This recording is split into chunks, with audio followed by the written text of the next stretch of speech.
Welcome back to Data Innovation Summit 2018. I have two new guests here with me, Gary and Filip from SnapLogic and Keboola. So, we're going to talk about data management trends 2018 and beyond. Please tell me a bit about yourselves and what your companies do and what that has to do with data management. Yep. Should I start? Yeah, why not? Okay, well, I go first. Hi, guys.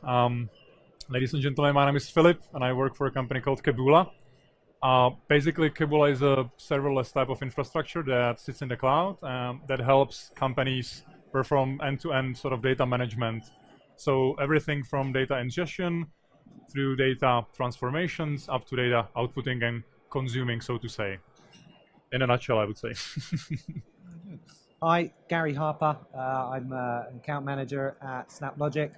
So SnapLogic have been designed as a self-service integration platform, allowing organizations to connect data, applications and things quicker across the business, no matter if you're a business user or a developer. So that's us in a nutshell. So interesting. Well, let's get to it. People like to hear stories. So I'd be interested in hearing experiences from the past year and how you think that'll translate into 2018 in the future of how people have not succeeded with data management. Because now with all the tools that need to be integrated and the complexity that is just exploding, it's very difficult to find best practices. So what do you think are the big caveats that should be avoided that, given your experience, could be avoided? So I guess it all comes down to actually, first of all, realizing what it is that you want to do with the data and how the data affects the business. You know, what is your ultimate goal and what is it that you want to achieve using the data? Once you have the sort of strategy in place, from there you can actually, carry on and start thinking about, okay, so now that I have the strategy, what types of processes do we have? Do we actually support the data, leverage? And do we support like data management company-wide? Because it's also important, especially given the fact that GDPR, comes into effect very soon. Companies will need to realize that the data is really like a company-wide matter, and everyone basically needs to be involved. Obviously, to different sort of level. But from there, once you have that, once you establish, what it is that you want to do, you want to select the right platform / technology that serves as a backbone to help you achieve those goals. I would say that going into 2018, like one of the main, or let's say, okay, so in 2017, and actually a couple of years before that as well, I think what we saw was that companies really tried to, grasp how to combine all of the different data sources together, find sort of like the unique solution that helps them to sort of bring all the data together, manage it ideally in one place, and make sure that only people with respective sort of level of access can access specific sets of data, so to say. Obviously, you want to make sure that your analytical teams and that your data science teams, you take over the heavy lifting. You want to make sure that eventually, even during the ETL process, you want to give them the power to, perform some advanced analytics. I mean, going forward, I think one of the increasingly important roles is going to be the one of a CDO. Someone who actually oversees the sort of data management and someone who understands the critical importance of data and its impact on the business, and someone who can set the sort of processes in place in terms of what should be done and which types of technologies can be used and in which way, so to say. There is obviously much more, I guess, but I also... Yeah, I've been in this space for a while now, stints at sort of kind of Oracle and Talend, and where I've seen big projects fail is because they haven't got the processes right on data management, on integration, the quality of their data as well. What do you mean by processes? So, as you were saying, I'm trying to understand where the data's coming from and how it relates to the main business initiative. So usually the main drivers for an organization may be a new CX or a digital transformation.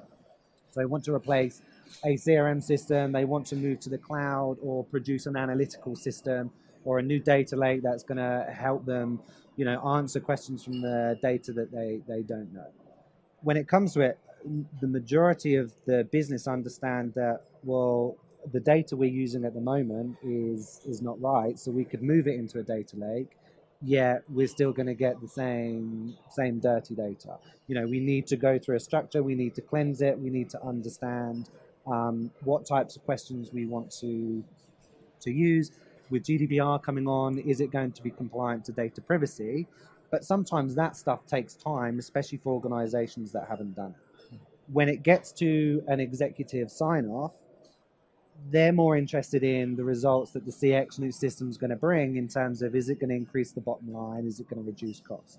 And often the data management and the integration side gets rushed or gets forgotten, and is probably a key reason why some of these big data initiatives and digital transformations or kind of change processes fail, because in my opinion, the executives perhaps haven't led that kind of change from the top to say, look, before we rush and implement this, let's get the data sorted first. Right. Let's kind of put some process in place for governance, which is essentially what data governance is, and then we can move it through it logically. So let's focus on and break this down a little bit. You're giving me the impression that there are these hierarchies of data quality, so to speak, and you have the pre-cleansed data and the post-cleansed data, and perhaps post-verified data. Data that has been approved as correct by an institution. Is that the way you see things going, where people will have less access to raw data?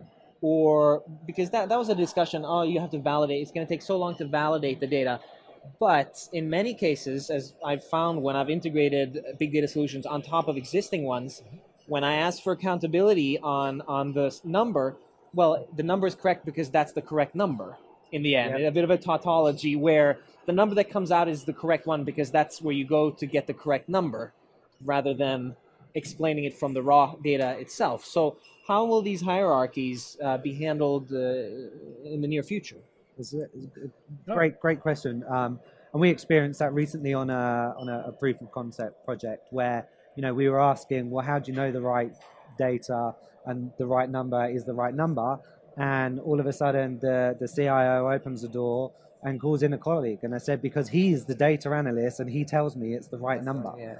And, what they're trying to do is implement a kind of change in thinking to almost inventory the data that they need for that specific report. Maybe it's for these guys it was, well, who's outstanding on payments on properties, and what they're trying to do is take it one step at a time so that they can build that process in, and then the accountability is going to be with the finance director.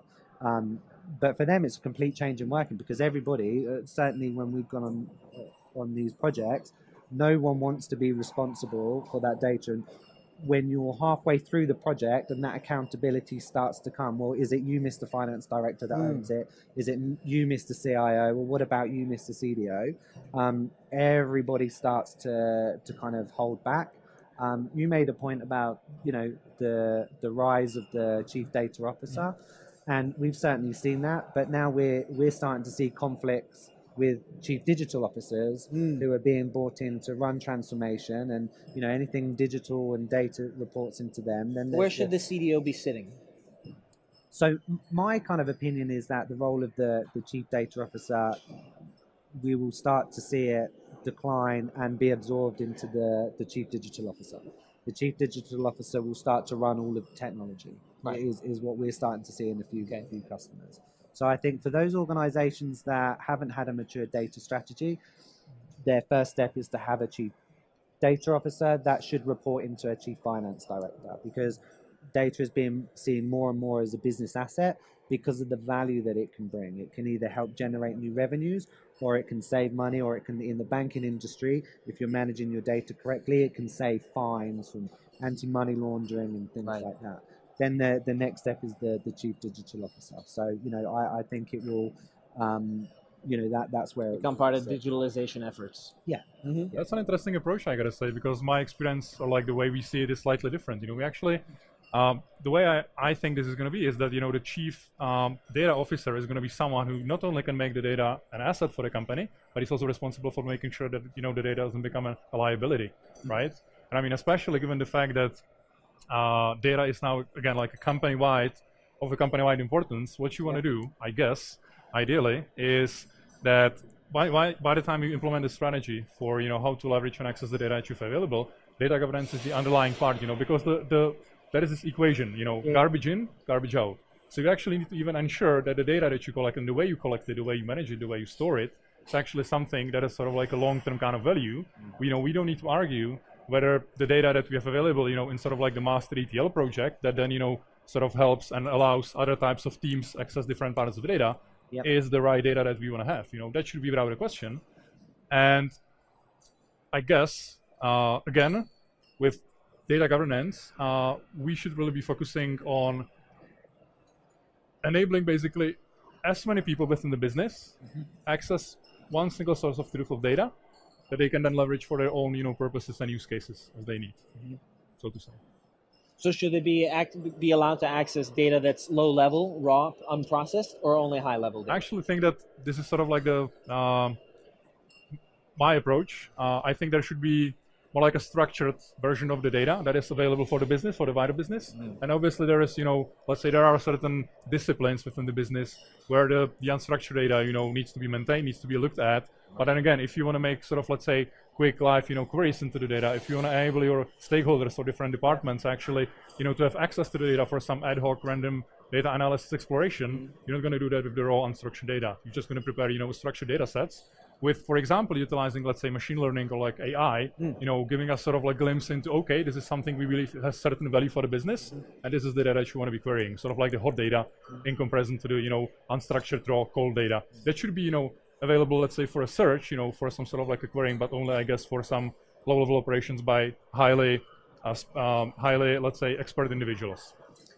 Yeah, I mean, you're going to have to lock it down by roles, I think, because there are going to be certain people in the business that don't need to access the raw data. I think the raw data is really going to be accessed by the data scientists and the real business analysts. So, Joyce and Joe from the accounting team, for example, they're not going to need access to that raw data. One, they might not understand what it's for, but two, that lack of knowledge of that raw data could do more harm than good. So, why... You think that that's in general or on a case-to-case basis? So is the sentiment access to raw data is too dangerous for most people to handle? I don't think it's too dangerous. I think it has to be limited based on the role. Me personally, I wouldn't want access to the raw data. I'll give a simple example. So I don't mean necessarily unprocessed text. I mean units sold. So either you can get a prepped 45 units sold, or you can get the data on contracts and other stuff. And, there might be caveats that are interesting. Oh, this unit was actually sold twice because the first time it was returned and then sold. But if you don't have access to that raw data, you can never do that sort of analysis. Absolutely. So if only the top layer is presented, it could be limiting. So me as a salesperson, if I'm having commercial contract discussions with a customer, that's absolutely of value to me. I need to have that information. To one of my technical engineers, he doesn't need to see that information. Right. For kind of him, there's no relevance of that because he shouldn't be involved in that kind of commercial discussions. So I think it is your example leads to your point. It's putting in a structure. It's not necessarily unstructured. It's been kind of put into a structured way, presented to myself in an easier way. I'm the sales guy. I deal in simplicity. Anything that's too complex that I have to write algorithms, well, that's not my role. Exactly. So, doing it in that structured way, I think is right. But, we had one of our main customers, Adobe, who's been using SnapLogic. They opened up the platform to all their business users for kind of self-service, integration requests. Allowed them to reduce their development overhead. But what they found in the first kind of month was that all of a sudden the business users were doing things in a kind of ungoverned way, and so that they were perhaps duplicating the processes. So I think, it doesn't matter what tool you have, if you have the ability for users to self-service themselves request, you have to have some sort of kind of processes and some restrictions in place. Otherwise, you're going to be in the same position that you were, probably even more so, kind of 3 months prior to implementing a new solution. Right. Is what I think. Yeah, I absolutely agree with Gary. Like, this is job role specific, right? And that's again where I see the value of a CDO, for example. So that should, or like whatever the position is, whatever we call it, there should be someone who understands, what is the value for each and every individual business unit within the company, and what type of data they should be operating with, right? And there needs to be like, this is sort of like a business discussion. Only after the questions are asked and the answers are received, only then you can actually start thinking, what types of data do we provide to this specific business unit? Right. And it doesn't, nowhere it says that you can't really, change that in the future, right? But you should only be providing people with the actionable data that they can, focus on and leverage the insight that the data has, instead of actually overloading them with a lot of information that might eventually just, be sort of like an avalanche for them, Yeah. They might get lost in it very easily. So how do you? So people are talking a lot about data democratization and that kind of thing. Is that at odds with that companies would like to control who has access to data? Are they at odds with each other, or is it possible to achieve data democratization without sacrificing? Well, for instance, last panel we spoke about the insider knowledge. If you just give everybody access to the data lake, that's not appropriate. Also, you might be liable from a financial perspective. Yeah. So how is data democratization at odds with these requirements? Well, tough one. Because everybody's saying, well, you got to give your employees data so they can be creative. But if you're not allowed to give them data, then what do you do? So how do you approach that? I think you're always going to get points in. You're always going to find someone in an organization that says that they're kind of too restricted. But you have to, with the way that GDPR is coming on, the way data privacy. I mean, everyone's heard about what's happening with Facebook and Cambridge Analytica. You have to have that kind of structure in place, and you have to have data catalogs. You have to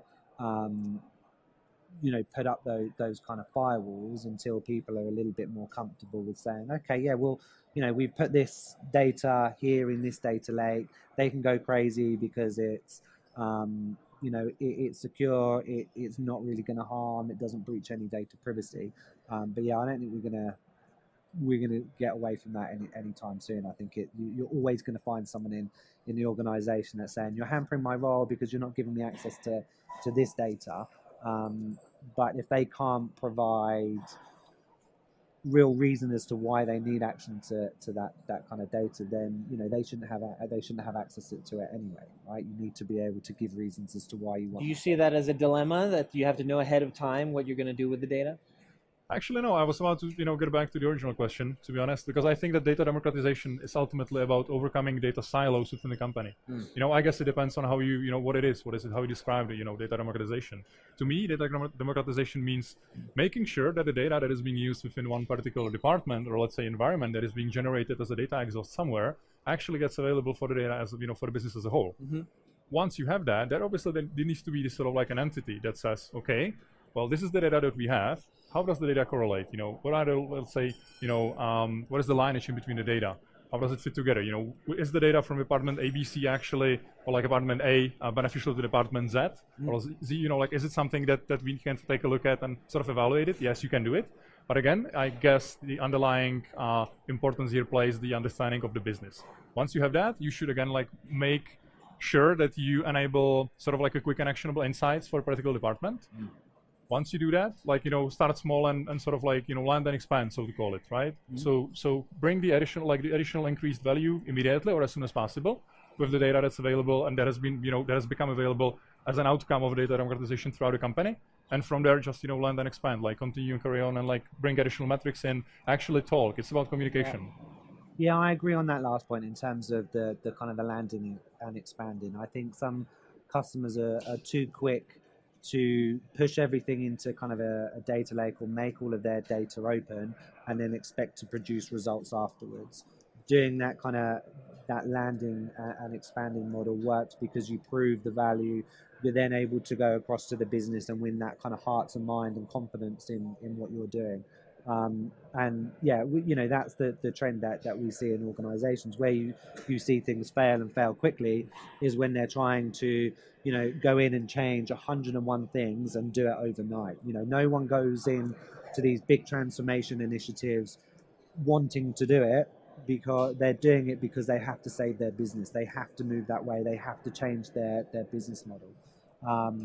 And it's it's kind of very difficult. So, you know, that, as you said, the land and expand helps them to kind of prove that capability and roll it out to the business. Take what they've learned, take what works, take what hasn't worked, and then move on to that other project. Sort of like a constant iteration, you know, like you're never really done, right? Because each and every day, each and every moment, you bring in new additional data sources, you know, streaming, like, you know, sort of IoT types of services, machine learning on the input. Like, there is so many opportunities, but there needs to be a strategy behind. Like, you cannot really just all of a sudden, let's say, overload people and the whole company with, you know, an exhaust of data. You need to put it in some sort of like a structure and strategy. What is the significance of metadata in all of this? Great question. So, you know, from examples with projects at sort of kind of banks, you know, the metadata is important to track kind of where that data has come from. So it's certainly with GDPR, you know, the organizations are having to track where customer data sits, where it's come from, has it changed, has it brought anything in. So, you know, metadata is hugely important to organizations. And, you know, we're finding organizations are either implementing different metadata solutions, or they're using metadata to integrate into their kind of data catalogs, which, you know, is starting to become popular again for organizations. And, you know, that from a SnapLogic plug, that's what we do very well, because, you know, we move the metadata to enable organizations to start kind of tracking that data. So, you know, if you don't understand where your data is coming from and the metadata around it, you know, I think quickly you're going to be in trouble with breach of GDPR anyway. Right. I mean, I gotta say I fully agree on this one. You know, I don't want to repeat myself, but like repeat what Gary just said. But basically, that comes. It leads me back to the original question you asked. What are the, you know, one of the trends into 2018? There's going to be an increased focus on metadata, because this is ultimately what helps you, you know, basically battle the GDPR kind of issue, if we call it this way, or a challenge. Let's not call it issue, but a challenge. And also, metadata is something I think where the machine learning and AI can actually play a big role. It can help you sort, you know, like if you apply those types of algorithms, it can help you basically make your metadata management much more easy and much more effective. You know, you can actually make sure that the mappings of the data, the relations in the data, all of this can actually, you can get some additional, you know, insights and effectivity, increased effectivity in data management altogether if you apply those, let's say AI or machine learning, you know, algorithms. I was going to just ask, what role does machine learning play in these pipelines now? Is that something that is taking a foothold, or is it still a little bit speculative now, and how it can be applied? It's starting to take, or we're seeing it starting to take a foothold. However, I still think organizations perhaps expect too much of it, in that, you know, the CEO will say to the CIO, what are we doing about AI and machine learning? You have to have a solution on that. And then the CIO will why? And it's because the CEO has probably read something. It says here that we need to have AI. Right, yeah, exactly. Yeah, exactly. You know, what are we doing with it? But I think for data management, machine learning plays a great role in identifying threats in process, because, you know, you're able, there's great solutions out there, you know, inbuilt in different platforms that can start tracking how organizations are managing data, moving data, which can then be fed into, you know, different analytic tools for alerting people, or here's some anomalies about the data, or the way that you're kind of managing this. So I think certainly for kind of GDPR, the machine learning side of it is going to be vitally important to help that. On the AI side, I don't know just yet. You know, organizations are saying they're putting AI solutions in there, but when you actually dig deeper, it's actually machine learning that they're kind of pushing towards it. So that's, I think, is the first iteration. Certainly for SnapLogic, you know, we've incorporated some machine learning capabilities as part of our first foray into artificial intelligence, which for data management, I'm sure you guys are seeing as well. You know, people don't want to be building out integration jobs or, you know, that kind of core data processing. They want to be able to have a platform that is going to kind of automate that and be able to learn from what they're doing, so that they can focus on making use of the data. That's where the real value is. So, you know, a lot of our customers are doing it in different ways. Lots of the new AI solutions and visualizations are having machine learning capabilities in. So, you know, it is important. People just need to figure out why it's important to them, rather than just saying, right, we bought a machine learning platform, now what do we do with it? So yeah. I guess it goes back to actually, realizing what it is that you want to do, what is your ultimate business goal, right? But going back to your original question, I think a lot where machine learning and AI can help a lot is the efficiency of data management. So with, let's say, those petabytes and zettabytes of data being generated, on a daily basis, you need to somehow sort through it. How are you going to do that? Like it's incapable in sort of like a human, time frame to do that. You wanna have some sort of like an algorithm going through the unstructured data, being it a video, being it an emails, being it some sort of documents, sorting through it, finding different types of patterns, and actually only then highlighting those to the human reviewer, so to say, someone who then says, who takes a look at what are the results. Is it actually what I looked for, and how can I, leverage that? The same goes with mapping different types of data. I think it's a lot about efficiency, but I also think it's there is quite a lot of hype regarding, AI and machine learning. I think companies are only about to start sort of like grasping the real journey, and then it again comes back to having the right sort of talent on board and being, able to tell what is it that I want to achieve. Yeah. I think a lot of companies tend to think that data always has to be external to be useful. And I was thinking, you can take in analytics on how people are using Office 365 or something, and see, is there a correlation between units sold and number of customer contacts and that kind of thing.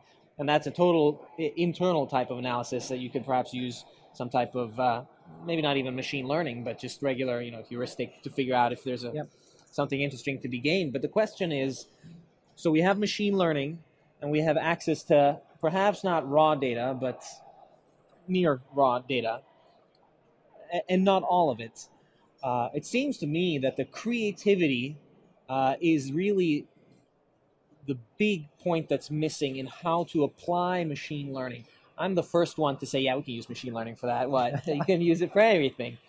But you need to have somebody with domain expertise that is facing the same problem every day, that has thought, if I only could just, find out who is buying this thing in this circumstance, I could solve X.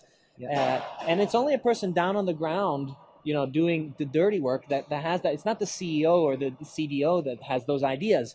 So how can people down on the ground have access to the data that would be required? They might not even know how to make a machine learning model, but they have the idea, and then you can have a data scientist help them. I think, the guys on the ground sometimes get so focused on what they're doing is they forget sometimes to interact with other departments. They think that, maybe they're in marketing and they think their world is just marketing data. Yeah, depending on the organization, somebody in kind of supply chain or somebody in finance might have a very similar problem. And, the fact that they don't collaborate often means that, that person just has no ideas to bounce off someone.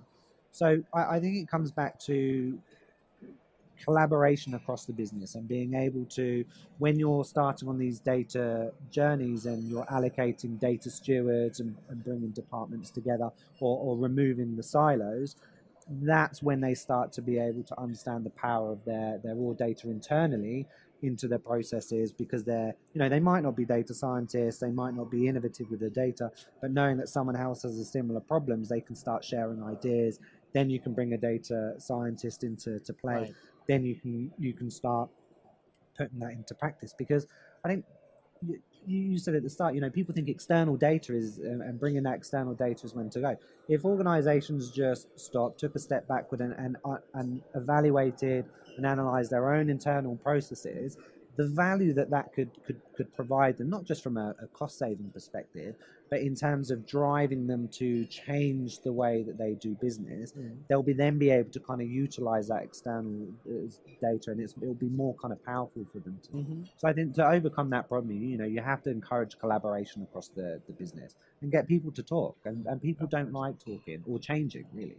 Absolutely. It's about communication, You mentioned it, like, that was correct, Gary. Like, you have people working on the same sort of issues cross-departmental, but unless there is a clear sort of communication channel, information gets shared, and then this is, again, this, I guess, ties back to the data governance part. You need to make sure that everyone understands what data you have available internally and what is it used for, And so there needs to be like an open communication, regarding what do we want to achieve and how do we support it using data. And it's step by step. You start internal and then you go external. And it doesn't have to be about machine learning. You can very easily just start with the typical type of analysis that you want to do, BI reporting.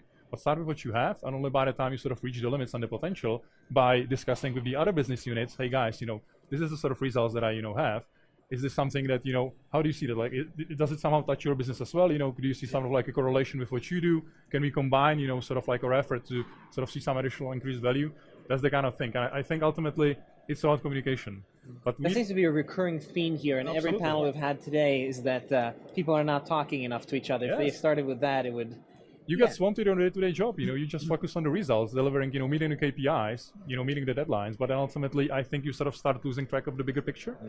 And I think that it has to do with the fact that up until now, each and every company, wanted to say, hey, we're data-driven. We leverage data to actually, achieve some cool, real results.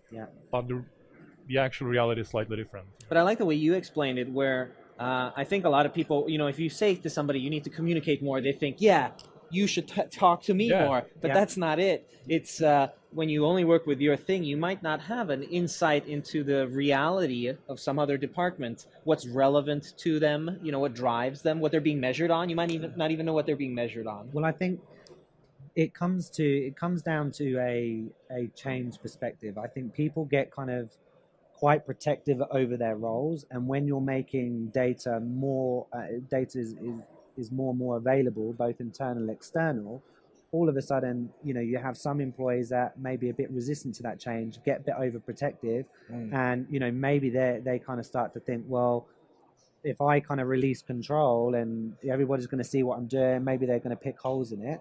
And so you get kind of job protection. You get people that are very protected about the way that they're working, the way that they control. So they then deliberately don't share things, or they're resistant. So you have to, that change has to be driven from the kind of the top, because otherwise that person no longer adds value to the business, and they're more likely to be moved on from the business, rather than if they're a bit more kind of open, the change in the way that they're working is going to work. Well, I guess, what you said, I like what you said, that the change needs to be sort of driven from the top. I would rephrase it. I would say there needs to be sort of like an input from the top, but the actual mindset change is up to each and every individual, I think you gotta see it and understand it as well, look, if I share this data with someone else, if I share my insight, I might make their life easier. But how about, it actually works vice versa? They might have some sort of like initial insight or data of something that can help me become more efficient. Ultimately, we all benefit, and the company benefits as a whole. But I mean, I guess this is sort of like the biggest type of a challenge that companies see, is the mindset change. Stop being overprotective of your data and actually start sharing more. Well, we might need to be respectful of the fact that a middle manager, I'm sure they want to know what their direct reports are doing. But the fact that the data is exposed means that their boss can also see what they're doing all of a sudden. So they might be resistant to that change. So it's understandable that people might be nervous of making data public, because the transparency not only goes downwards, it goes upwards as well, which is why you need a buy-in from the... Well, that's where the land and expand model comes in, and really sort of picking perhaps departments that are more innovative and more open to changing, to starting there. Absolutely. Because what happens is organizations will recognize they need to do something. They need to move on to a data and a change journey, but then they can talk about it too long. And so the idea is, once you've got some like-minded people, you can start to prototype projects.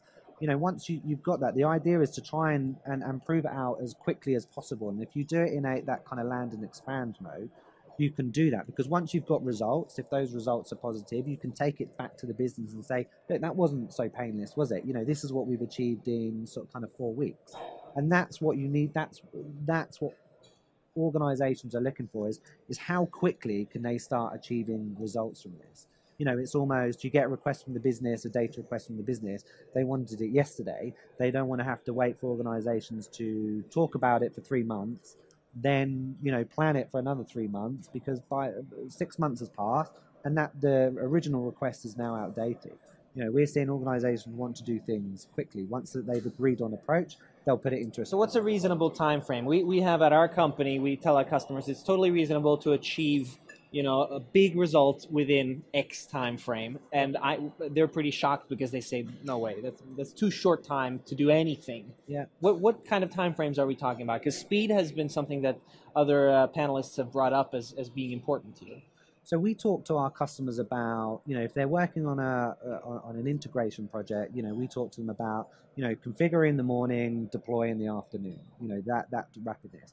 What we tend to see with our customers, because they go through all of the testing process, is being able to get an integration process up and running within 4 weeks. So people like Groupon, they integrated their kind of accounting into their forecasting system. 4 weeks just with one resource, that was a finance person. So that's what we focus on our customers, because that's what they expect if they're going to the cloud. They're implementing cloud systems or they're implementing the cloud data lake. They want to start seeing results quickly.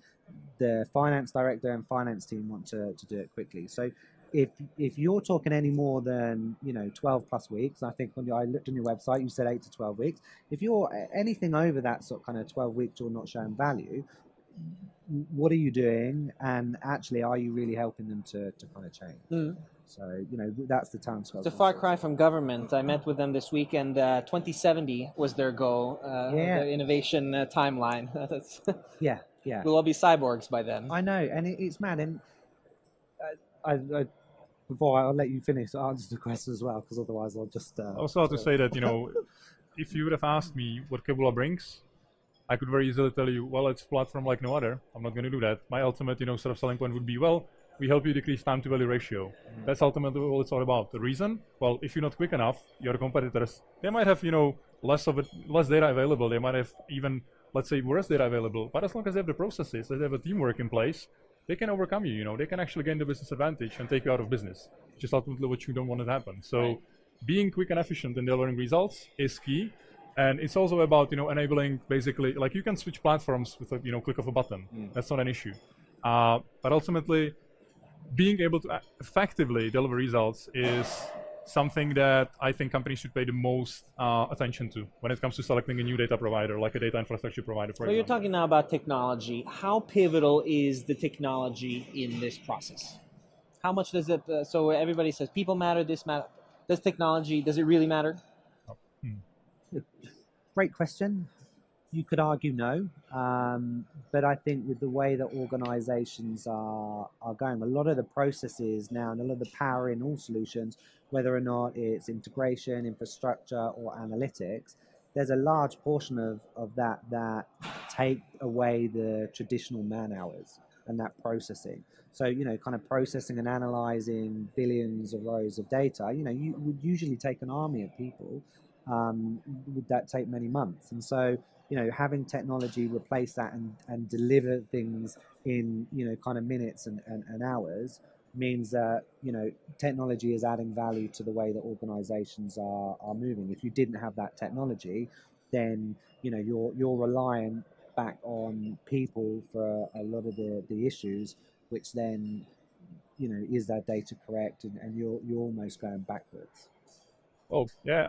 I would say that when it comes to data management, data governance, it all starts with the strategy, then the processes, and then there is technology. Only comes, latest. But it should also, I would love to say it doesn't matter, but I guess it does. Example being, a couple of our clients, they try to build their, solution, find a sort of cure for their business issue with other vendors.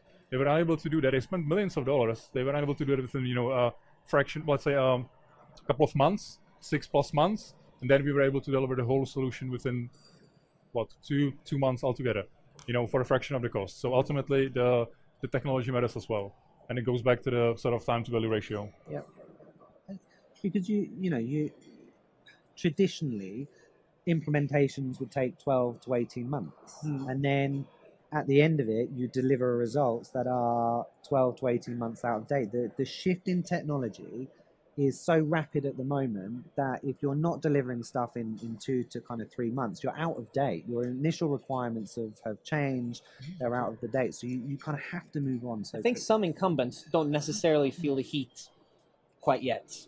Energy companies, telcos, ones that have a lot of, I'm not sure what the word is, but real infrastructure, that they're leaning against. And but we also saw insurance companies now that are providing really innovative services that are sort of marginalizing banks and insurance companies. So I think telcos and insurance are interesting because they have a legacy infrastructure and they have lots of data. And yes, on the face of it, it might be, it might look all rosy, but when you kind of peek under the bonnet and you figure out what they're doing and some of the crazy things that they're doing, the amount of money that they're paying with systems integrators and, contractors, you automatically think, wow, how are you surviving? How are you still in business by doing that? And they're rapidly trying to kind of replace insurance, especially with telematics and black boxes. Certainly in the UK, we're seeing a lot. Some insurance providers are rewarding their drivers for good driving automatically based on the stuff for telematics. But they're innovating with kind of technology, and then they're almost building out a new organization. So internally, it's to say, right, if we were an insurance company and we were starting tomorrow, how would we build out our organization? What are we building? So, we're starting to see traditional insurance and digital insurance where they've just started from a blank sheet. They've not tried to recreate processes, and that's what they're doing. So you're kind of having two business units within these organizations. So you mentioned that these incumbents, they don't feel the pressure yet. I guess this has to do with the fact that they have a legacy infrastructure in place, which is the sort of like technical side of things. Right. And that, requires some people to actually, do something proactively, change sort of their attitude to work, do some additional work to make that, to make a change, as well as they have a legacy thinking, what I would call it. Because ultimately what you can do is, it might not be about your competitors being able to overcome you. It might also be that you might be missing out on a new revenue stream if you just employ the data that you have internally and create sort of like a data-driven product that you can offer to third parties, right? So I think it's about a mind shift. I think that's something that might be interesting for people to practice communicating is these missing revenue streams where it's obvious that telcos aren't necessarily going to disappear overnight, but there's so much potential for new revenue streams to be made by providing high-value services to the customers. If you think about it, what services do you get from your telco? Practically zero. Yeah. Which is why there's such a high churn. Because there's no reason to stay with any one telco. No, and it's why they're kind of trying to lock you in with sort of 2-year contracts and penalties. I like to refer to it as, you have some companies that just put their head in the sand, like an ostrich, and just think, no, we're going to be okay. And I apologize in advance, but, you have everyone cites Blockbusters. They did exactly that. They were the most innovative from a video rental. I have fond memories of Blockbusters. Yeah, everybody does. It always comes up in these types of shows. But they didn't innovate quick enough because they did, no, we're too big. We're fine. Nothing's going to touch us.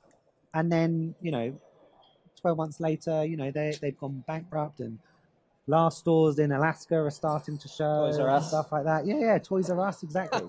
Well, I mean, if you'd ask me, which company you should really pay attention to, it would be Amazon. Yeah. Ultimately, like, from a e-commerce perspective, lovely. They were a giant. Yeah. All of a sudden, retail, healthcare, insurance, which other industry is going to get disrupted? I don't think anybody early 2000s was worried about Amazon. No, absolutely not. I don't think so either.